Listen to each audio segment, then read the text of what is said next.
ഇപ്പോൾ രാഹുൽ ഈശ്വർ ടെലിഫോൺ ലൈനിലുണ്ട്. രാഹുൽ, അങ്ങനെ തന്ത്രിക്ക് ജാമ്യം ലഭിച്ചിരിക്കുന്നു, അദ്ദേഹം പുറത്തേക്ക് വരികയാണ്. തന്ത്രിയെ 30 ദിവസത്തിലധികം ഏകദേശം 40 ദിവസത്തോളം കള്ളക്കേസിൽ കുടുക്കി 41 ദിവസം. ശ്രദ്ധിക്കേണ്ട കാര്യം തന്ത്രിക്കെതിരെ ഇതുവരെ ഒരു പരാമർശങ്ങൾ പോലും ഒരു കോടതിയുടെ ഭാഗത്തുനിന്ന് വന്നിട്ടില്ല. ഞാൻ റൗണ്ട് ചെയ്ത് പറഞ്ഞതേ ഉള്ളൂ. തന്ത്രിക്കെതിരെ ഒരു പരാമർശങ്ങളും ഇതുവരെ കോടതിയുടെ ഭാഗത്തുനിന്ന് വന്നിട്ടില്ല. നേരെ മറിച്ച് പേജ് നമ്പർ 81 ജസ്റ്റിസ് ബദറുദ്ദീന്റെ വെർഡിക്റ്റിൽ വളരെ കൃത്യമായി തന്ത്രിയോട് ചോദിച്ചിട്ടാണ് ഈ കാര്യങ്ങൾ എടുത്തു എന്ന് ദേവസ്വം ബോർഡ് പറയുന്നത് കള്ളമാണ് എന്ന് ഹൈക്കോടതിയുടെ വിധിന്യായത്തിലും എഴുതി വെച്ചിട്ടുണ്ട്. ഒന്ന് ആലോചിച്ച് നോക്കുക. തന്ത്രിയെക്കെതിരെയുള്ള ആദ്യ റിമാൻഡ് റിപ്പോർട്ടിൽ പറയുന്ന ഫസ്റ്റ് ചാർജ് ദേവന്റെ അയ്യപ്പന്റെ അനുമതി മേടിച്ചില്ല എന്നാണ്. ഇന്ത്യയുടെ ചരിത്രത്തിൽ ആദ്യമായിട്ടല്ലേ ഒരാളെ അറസ്റ്റ് ചെയ്യുന്നത് ദൈവത്തിന്റെ അനുമതി മേടിച്ചില്ല എന്ന് പറഞ്ഞു. രണ്ടാമത്തെ ആരോപണം ആചാരാനുഷ്ഠാനങ്ങൾ പാലിച്ചില്ല. SITക്ക് എങ്ങനെ അറിയാം ശബരിമലയിലെ ആചാരാനുഷ്ഠാനങ്ങൾ എങ്ങനെയാണ്? മൂന്നാമത്തേത് വാദ്യവാഹനം അടക്കം പല പേരിലും തന്ത്രിയെ കരിവാരിത്തേക്കാൻ ശ്രമിച്ചു. 2.5 കോടി രൂപ മധ്യ തിരുവിതാംകൂറിലെ ഒരു സ്ഥാപനത്തിൽ തന്ത്രി സമർപ്പിച്ചിരുന്നു. അതിന് പരാതി കൊടുത്തില്ല എന്ന് പറഞ്ഞ് ചെയ്യാൻ ശ്രമിച്ചു. എന്തൊക്കെ കള്ളങ്ങളായിരുന്നു. ഒരു കാര്യം കൂടെ നോക്കുക. 90 ദിവസം കഴിഞ്ഞുള്ള സ്വാഭാവിക ജാമ്യമല്ല തന്ത്രിക്ക് കിട്ടിയത്.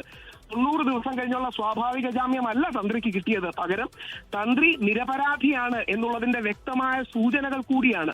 ജാമ്യം കിട്ടിയേ ഉള്ളൂ, പക്ഷേ കൂടുതൽ കാര്യങ്ങൾ വരും. അതുകൊണ്ട് തന്ത്രിക്ക് ഈ ജാമ്യം ഇപ്പോൾ എന്തൊക്കെയാണ് ഉപാധികൾ ഉണ്ടോ എന്നൊക്കെയുള്ള നമുക്ക് അറിയാനിരിക്കുന്നതേ ഉള്ളൂ. ആ ഉത്തരവിന്റെ വിശദാംശങ്ങൾ നമുക്ക് കിട്ടിയിട്ടില്ല. അതുകൊണ്ട് ഇപ്പോൾ തന്നെ ഇത് നിരപരാധിയാണോ എന്നൊക്കെ നമുക്ക് പറയാറായിട്ടില്ല. രാഹുൽ ഈശ്വർ, അവിടെയാണ് ഞാൻ ആ പറയുന്ന വാദം ഒന്ന് പൂർത്തിയാക്കിക്കോട്ടെ. അതായത് തന്ത്രി നിരപരാധിയാണ് എന്നുള്ളതിന്റെ വ്യക്തമായ സൂചനയാണ് ഈ ജാമ്യം എന്ന് പറയാൻ കാരണം 90 ദിവസത്തെ സ്വാഭാവിക ജാമ്യമല്ല തന്ത്രിക്ക് കിട്ടിയിരിക്കുന്നത്. അതായത് വാസുസാർ അടക്കമുള്ള ആൾക്കാർക്ക് സ്വാഭാവിക ജാമ്യം ലഭിച്ചതുപോലെ അല്ല തന്ത്രിക്ക് ലഭിച്ചത്. തന്ത്രിയുടെ കേസിന്റെ മെറിറ്റിലും ലാക്ക് ഓഫ് ഡെപ്തിലും കിട്ടിയ കാര്യങ്ങളാണ്. തന്ത്രിക്കെതിരെയുള്ള SITയുടെ റിമാൻഡ് റിപ്പോർട്ട് മാത്രം പരിശോധിച്ചാൽ മതി. ഏറ്റവും ദുർബലമായ റിമാൻഡ് റിപ്പോർട്ടാണ് തന്ത്രിക്കെതിരെ കൊടുത്തിരിക്കുന്നത്. താങ്കൾ തന്നെ ഒന്ന് ആലോചിച്ച് നോക്കിയാൽ മതി. ദേവന്റെ അനുമതി മേടിച്ചില്ല, ആചാരാനുഷ്ഠാനങ്ങൾ നടത്തിയില്ല എന്നൊക്കെ പറഞ്ഞാണ് തന്ത്രിയെ അറസ്റ്റ് ചെയ്തത്. യഥാർത്ഥത്തിൽ CPMന്റെ ഒരു രാഷ്ട്രീയ നാടകത്തിന്റെ ഭാഗമായിട്ടാണ് തന്ത്രിയെ അറസ്റ്റ് ചെയ്തത്. അത് പറയാനുള്ള കാരണം അതുകൊണ്ടാണ് സ്വാഭാവിക ജാമ്യം എന്ന 90 ദിവസത്തിലേക്ക് പോകാത്തത്. ബാക്കിയുള്ള പലർക്കും കിട്ടിയത്, ഉണ്ണികൃഷ്ണൻ പോറ്റിക്ക് അടക്കം കിട്ടിയത് സ്വാഭാവിക ജാമ്യമാണ്. ഇതുവരെ ശ്രദ്ധിക്കുക, തന്ത്രി 1 രൂപയുടെ ട്രാൻസാക്ഷൻ ഇതിൽ നടത്തിയെന്ന് SITക്ക് പോലും ആരോപണമില്ല. SITക്ക് പോലും ഇതുവരെയുള്ള ഘട്ടത്തിൽ ആരോപണമില്ല തന്ത്രി 1 രൂപയുടെ എങ്കിലും ട്രാൻസാക്ഷൻ നടത്തിയെന്ന്. തന്ത്രി എന്ന് പറയുന്ന കണ്ഠര രാജീവന് സ്പീക്കി ക്ലീൻ ആണ്. അതായത് ഇത്രയും കാലം ഇത്രയും ക്രെഡിബിലിറ്റി ഉള്ള ഒരു മനുഷ്യനെ 40 ദിവസത്തിലധികം ജയിലിൽ പിടിച്ചിട്ടത് അന്യായമാണ്. അതിന് കാലം കണക്ക് ചോദിക്കും, അതിന് സംശയമില്ല. തന്ത്രി നിരപരാധിയാന്നുള്ളതിന്റെ ശക്തമായ തെളിവുകളും സൂചനകളുമാണ് അത് നൽകുന്നത്. കോടതി വിധി കൂടുതൽ വരട്ടെ, അതിനകത്ത് ഇത്തരം കാര്യങ്ങൾ ഉണ്ടാകുമെന്നാണ് ഞങ്ങൾ പ്രതീക്ഷിക്കുന്നത്. ഇതിലിപ്പോൾ ഈ ഉണ്ണികൃഷ്ണൻ പോറ്റിയുമായുള്ള അടുത്ത ബന്ധം എന്നൊക്കെയുള്ള നിഷേധിക്കാൻ കഴിയുമോ? ഉണ്ണികൃഷ്ണൻ പോറ്റി 1ാം പ്രതിയാണ്. അദ്ദേഹം എന്തൊക്കെയാണ് ഇതിൽ കാണിച്ചിട്ടുള്ളത് എന്നതിന്റെ വിശദാംശങ്ങൾ നമുക്ക് ഒപ്പമുണ്ട്. പക്ഷേ സ്വാഭാവിക ജാമ്യം നേടി പുറത്തിറങ്ങിയിരിക്കുന്ന ഉണ്ണികൃഷ്ണൻ പോറ്റി എന്നുള്ളതാണ്. ഉണ്ണികൃഷ്ണൻ പോറ്റിയുമായി അടുപ്പമുണ്ട് എന്നുള്ളത് വളരെ പ്രധാനപ്പെട്ട ഒരു കാര്യമല്ലേ? ഉണ്ണികൃഷ്ണൻ പോറ്റി അങ്ങോട്ടേക്ക് കൊണ്ടുവന്നിട്ടുണ്ട്. 2 കാര്യങ്ങളാണ്. ഒന്ന് സ്വാഭാവിക ജാമ്യം അല്ലല്ലോ. സ്വാഭാവിക ജാമ്യം എന്ന് പറയുന്ന 90 ദിവസത്തെ കുറ്റപത്രം കൊടുക്കാത്തതുകൊണ്ടുള്ള അല്ലല്ലോ അദ്ദേഹത്തിന് കിട്ടിയത്. അദ്ദേഹത്തിന്റെ കേസിന്റെ മെറിറ്റിൽ തന്നെയല്ലേ അദ്ദേഹത്തിന് കിട്ടിയത്. ബാക്കിയുള്ളവരെ പോലെ സ്വാഭാവിക ജാമ്യം കിട്ടുകയല്ല. 2, ഉണ്ണികൃഷ്ണൻ പോറ്റിയെ പരിചയമുള്ള എല്ലാവരെയും അറസ്റ്റ് ചെയ്യാൻ പറ്റൂലല്ലോ. ഉണ്ണികൃഷ്ണൻ പോറ്റി എന്ന് പറയുന്ന ആള് അവിടെ ഒരുപാട് പേരെ പരിചയമുണ്ട്. ആ പരിചയമുള്ള ആൾക്കാരെ എല്ലാം അറസ്റ്റ് ചെയ്യാൻ കഴിയുമോ? വെറും പരിചയം എന്നുള്ള തരത്തിലാണോ ഇതിനെ പറയേണ്ടത്? ഏതായാലും നന്ദി രാഹുൽ ഈശ്വർ പ്രതികരിച്ചതിന്. സൂര്യഗായത്രിയിലേക്ക് കൂടി ഞാൻ പോവുകയാണ്. സൂര്യഗായത്രി, ഇതിൽ പങ്കുണ്ട്, തന്ത്രിക്ക് നേരിട്ട് പങ്കുണ്ട് എന്നുള്ളത് തെളിയിക്കാൻ പ്രോസിക്യൂഷൻ ഈ ഘട്ടത്തിൽ കഴിഞ്ഞിട്ടില്ല എന്നാണോ നമ്മൾ മനസ്സിലാക്കേണ്ടത്?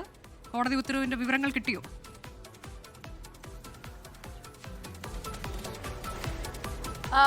അനുജ, അത് തന്നെയാണ് മനസ്സിലാക്കേണ്ടത്. പ്രോസിക്യൂഷൻ വാദങ്ങളെ പൂർണ്ണമായിട്ടും തള്ളിക്കൊണ്ടാണ് തന്ത്രി കണ്ഠര രാജീവർക്ക് കോടതി ഇപ്പോൾ ജാമ്യം നൽകിയിരിക്കുന്നത്. അത് ഈ പറഞ്ഞതുപോലെ സ്വാഭാവിക ജാമ്യമല്ല തന്ത്രിക്ക് ലഭിച്ചിരിക്കുന്നത് എന്നതുകൂടിയാണ് ഏറ്റവും പ്രധാനപ്പെട്ട കാര്യം. കട്ടിളപ്പാളി കേസിലും ദ്വാരപാലക ശില്പ കേസിലും തന്ത്രിക്ക് ഇപ്പോൾ കൊല്ലം വിജിലൻസ് കോടതി ജാമ്യം അനുവദിച്ച് നൽകിയിരിക്കുകയാണ്. ഈ വാദസമയത്ത് ഈ ഉണ്ണികൃഷ്ണൻ പോറ്റിയും അതുപോലെ തന്നെ തന്ത്രിയും തമ്മിലുള്ള ബന്ധം അടക്കം വലിയ തരത്തിലുള്ള കാര്യങ്ങൾ പ്രോസിക്യൂഷൻ മുന്നോട്ട് വെച്ചിട്ടുണ്ടായിരുന്നു, ഉയർത്തിയിട്ടുണ്ടായിരുന്നു. പക്ഷെ അതൊന്നും തെളിയിക്കാൻ പ്രോസിക്യൂഷന് കോടതിയിൽ കഴിഞ്ഞില്ല എന്നുള്ളത് തന്നെയാണ്. പ്രത്യേകിച്ച് 2004 മുതൽ ഉണ്ണികൃഷ്ണൻ പോറ്റിയെ തന്ത്രിക്ക് അറിയാമെന്ന് പറയുന്നു. ശബരിമല സ്വർണ്ണക്കൊള്ള കേസിലും തന്ത്രിയുടെ മൗനാനുവാദത്തോടെയാണ് എല്ലാം നടന്നത് എന്ന് പറയുന്നു. ഉണ്ണികൃഷ്ണൻ പോറ്റിയുമായിട്ട് ഇത്തരത്തിൽ തന്ത്രിക്ക് ബന്ധമുള്ളത് അത് ഈ സ്വർണ്ണക്കൊള്ളയ്ക്ക് ഒരു കാരണമായിട്ടുണ്ട്, അല്ലെങ്കിൽ ഇവർ തമ്മിലുള്ള പരിചയം സ്വർണ്ണക്കൊള്ള കേസുമായിട്ട് അതിന് ബന്ധമുണ്ട് എന്നുൾപ്പെടെ പ്രോസിക്യൂഷൻ വാദിച്ചിരുന്നെങ്കിലും അത് തെളിയിക്കാനുള്ള കൃത്യമായിട്ടുള്ള കാര്യങ്ങളൊന്നും തന്നെ കോടതിയിൽ സമർപ്പിക്കാൻ, കോടതിയെ അത് ബോധിപ്പിക്കാൻ പ്രോസിക്യൂഷന് കഴിയാതെ പോയി എന്നുള്ളത് തന്നെയാണ് ഏറ്റവും പ്രധാനപ്പെട്ട കാര്യം. പ്രതിഭാഗം പ്രധാനമായിട്ടും ഉന്നയിച്ച വാദമെന്ന് പറയുന്നത് ഈ സ്വർണ്ണക്കൊള്ളയുമായി ബന്ധപ്പെട്ട തന്ത്രിക്ക് നേരിട്ടൊരു ബന്ധവുമില്ല എന്ന് പറയുന്നതിനോടൊപ്പം തന്നെ ഈ സംഭവവുമായി ബന്ധപ്പെട്ട്, അതായത് അഡ്മിനിസ്ട്രേറ്റിംഗ് കാര്യങ്ങളിൽ ഒരു തരത്തിലും തന്ത്രി ഒരു സാഹചര്യത്തിലും ഇടപെട്ടിട്ടില്ല എന്ന് പറയുന്നു. ഈ ആചാരപരമായിട്ടുള്ള കാര്യങ്ങളിൽ മാത്രമാണ് തന്ത്രി ഇടപെട്ടിട്ടുണ്ടായിരുന്നത്, അതിൽ മാത്രമാണ് നിർദ്ദേശങ്ങൾ പങ്കുവച്ചിട്ടുണ്ടായിരുന്നത് എന്നതുൾപ്പെടെയുള്ള കാര്യങ്ങളാണ് പ്രതിഭാഗം വാദിച്ചിട്ടുണ്ടായിരുന്നത്. പോറ്റിയുമായിട്ട് തന്ത്രിക്ക് അത്ര വലിയ അടുപ്പമാണ് ഉണ്ടായിരുന്നത്, അത്ര നല്ല അടുപ്പമാണ് ഉണ്ടായിരുന്നതെങ്കിൽ കീഴ്ശാന്തിയുടെ പരികർമ്മിയായിട്ട് അങ്ങനെ നിർത്തേണ്ടതുണ്ടായിരുന്നോ എന്നുള്ള ചോദ്യം പ്രതിഭാഗം ഉയർത്തിയിട്ടുണ്ടായിരുന്നു. കഴിഞ്ഞ ദിവസം പ്രോസിക്യൂഷൻ കോടതിയിൽ വാദങ്ങൾ നിരത്തുന്ന സമയത്ത് തന്ത്രിയുടെയും അതുപോലെ തന്നെ മറ്റ് കുടുംബാംഗങ്ങളുടെയും ഒക്കെ തന്നെ സാമ്പത്തികമായിട്ടുള്ള അവരുടെ കാര്യങ്ങൾ ഉൾപ്പെടെയാണ് നിരത്തിയിട്ടുണ്ടായിരുന്നത്. തന്ത്രിക്കും ഭാര്യയ്ക്കും സാമ്പത്തികമായിട്ട് നിക്ഷേപമുണ്ട്, അതെവിടെ നിന്നാണ് വന്നതെന്ന് പരിശോധിക്കണമെന്ന് ഉൾപ്പെടെയുള്ള കാര്യങ്ങൾ പ്രോസിക്യൂഷൻ മുന്നോട്ട് വെച്ചിട്ടുണ്ടായിരുന്നു. നികുതി വെട്ടിപ്പ് നടത്തിയിട്ടുണ്ട് എന്നടക്കമുള്ള കാര്യങ്ങളാണ് പ്രോസിക്യൂഷൻ മുന്നോട്ട് വെച്ചിട്ടുണ്ടായിരുന്നത്. പക്ഷേ അത് കോടതിയെ ബോധിപ്പിക്കാൻ തക്കവണ്ണമുള്ള തെളിവുകളൊന്നും ഹാജരാക്കാൻ കഴിഞ്ഞില്ല എന്നുള്ളത് തന്നെയാണ്. ദുർബലമായി പോയി പ്രോസിക്യൂഷൻ ഉയർത്തിയ വാദങ്ങൾ എന്നതുകൊണ്ട് തന്നെയാണ് ഇപ്പോൾ കട്ടിളപ്പാളി കേസിലും ദ്വാരപാലക ശില്പ കേസിലും തന്ത്രിക്ക് ജാമ്യം അനുവദിച്ച് നൽകിക്കൊണ്ടുള്ള ഉത്തരവ് അത് കൊല്ലം വിജിലൻസ് കോടതിയുടെ ഭാഗത്ത് നിന്ന് വന്നിരിക്കുന്നത് എന്നുള്ളത് തന്നെ വേണം മനസ്സിലാക്കാൻ. അപ്പോൾ ഉണ്ണികൃഷ്ണൻ പോറ്റി ഉൾപ്പെടെയുള്ളവർ സ്വാഭാവിക ജാമ്യത്തിൽ പുറത്തിറങ്ങുമ്പോൾ തന്ത്രിക്ക് ലഭിക്കുന്നത് സ്വാഭാവിക ജാമ്യമല്ല എന്നതുകൂടിയാണ് മനസ്സിലാക്കേണ്ടത്. അത് പ്രോസിക്യൂഷൻ മുന്നോട്ട് വെച്ച വാദങ്ങൾ ദുർബലമായി പോയതുകൊണ്ട് തന്നെയാണ് തന്ത്രിക്ക് ഈ കേസിൽ ഇന്നിപ്പോൾ കൊല്ലം വിജിലൻസ് കോടതി ജാമ്യം അനുവദിച്ച് നൽകിയിരിക്കുന്നത്. എന്തായാലും അതിന്റെ കൂടുതൽ വിശദാംശങ്ങളൊന്നും തന്നെ പുറത്തു വന്നിട്ടില്ല. എന്തൊക്കെയാണ് ഉപാധികൾ എന്നത് സംബന്ധിച്ചുള്ള ഇതുവരെ നമുക്കറിയാം ജാമ്യം ലഭിച്ചതെല്ലാം കർശന ഉപാധികളോടെ തന്നെയാണ് ഓരോ പ്രതിക്കും ജാമ്യം നൽകിയിട്ടുള്ളത്. ഇവിടെ എന്താണ് കോടതി പറഞ്ഞിട്ടുള്ളത് എന്നതിന്റെ വിശദാംശങ്ങൾ ഇനി പുറത്തു വരാനിരിക്കുന്നതേ ഉള്ളൂ. അതിനിടെ സൂര്യഗായത്രി ഇപ്പോൾ എ പത്മകുമാറും ജാമ്യം തേടി, സ്വാഭാവിക ജാമ്യം തേടി കോടതിയെ സമീപിച്ചിരിക്കുന്നു എന്ന വാർത്ത കൂടി വരുന്നുണ്ടല്ലോ. 90 ദിവസം റിമാൻഡ് കാലാവധി പൂർത്തിയായി. ദ്വാരപാലക ശില്പക്കേസിൽ റിമാൻഡ് തുടരുന്നു എന്നത് ചൂണ്ടിക്കാട്ടി അദ്ദേഹത്തിന്റെ നടപടി എന്താണ് ആവശ്യം?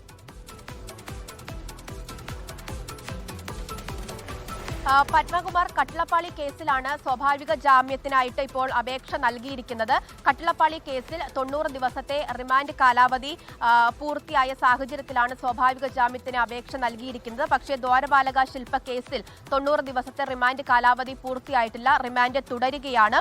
ഫെബ്രുവരി 19-നാണ് വിജിലൻസ് കോടതി ഈ ഹർജി പരിഗണിക്കുക എന്നുള്ളതാണ് ഇപ്പോൾ ലഭിക്കുന്ന വിവരം. അതുപോലെ തന്നെ KP ശങ്കരദാസിന്റെ 2 ജാമ്യ ഹർജികൾ 23-ന് പരിഗണിക്കും എന്നുള്ള വിവരം കൂടി ലഭിക്കുന്നുണ്ട്. ആരോഗ്യനില ചൂണ്ടിക്കാട്ടിയാണ് ശങ്കർദാസ് ജാമ്യ ഹർജി നൽകിയിരിക്കുന്നത്. എന്തായാലും കട്ടിളപ്പാളി കേസിൽ പത്മകുമാർ ഇപ്പോൾ ഈ സ്വാഭാവിക ജാമ്യത്തിനായിട്ട് കൊല്ലം വിജിലൻസ് കോടതിയിൽ ജാമ്യ അപേക്ഷ നൽകിയിട്ടുണ്ട്. അതിനോടൊപ്പം തന്നെയാണ് ഈ ശങ്കർദാസും ആരോഗ്യനില ചൂണ്ടിക്കാട്ടിക്കൊണ്ട് ജാമ്യ ഹർജി കൊല്ലം വിജിലൻസ് കോടതിയിൽ നൽകിയിരിക്കുന്നത്. അതാണ് ശങ്കർദാസിന്റെ 2 ജാമ്യഹർജികൾ അത് 23-ന് പരിഗണിക്കും. എ പത്മകുമാറിന്റെ ജാമ്യഹർജി 19-ാം തീയതി പരിഗണിക്കും. കൊല്ലം വിജിലൻസ് കോടതി തന്നെയാണ് ഈ ജാമ്യഹർജികൾ പരിഗണിക്കുന്നത്. ശങ്കർദാസിന്റെ ആരോഗ്യനില ചൂണ്ടിക്കാട്ടിയുള്ള ജാമ്യഹർജി 2 ജാമ്യഹർജികളാണത് 23-ന് പരിഗണിക്കും. വളരെ പ്രധാനപ്പെട്ട വാർത്തയാണ് കൊല്ലം വിജിലൻസ് കോടതിയിൽ നിന്ന് വന്നിരിക്കുന്നത്. തന്ത്രി കണ്ഠരര് രാജീവർക്ക് ജാമ്യം അനുവദിച്ചിരിക്കുന്നു. അത് സ്വാഭാവിക ജാമ്യമല്ല എന്നുള്ളതാണ് ഏറെ ശ്രദ്ധേയം. തെളിയിക്കാനായിട്ടില്ല പ്രോസിക്യൂഷന് സ്വർണ്ണക്കൊള്ളയുമായി തന്ത്രിക്ക് ബന്ധമുണ്ട് എന്നുള്ള കാര്യം എന്നതാണ് ഏറെ പ്രധാനപ്പെട്ടത്. ലോകത്തെവിടെയായാലും ഏത് സമയത്തും 24 വാർത്തകളും ഓഗ്മെന്റഡ് റിയാലിറ്റി പാക്കേജുകളും എക്സ്പ്ലെയിനറുകളും വിശദമായി കാണാൻ ഞങ്ങളുടെ യൂട്യൂബ് ചാനൽ നിങ്ങൾക്ക് സബ്സ്ക്രൈബ് ചെയ്യാം.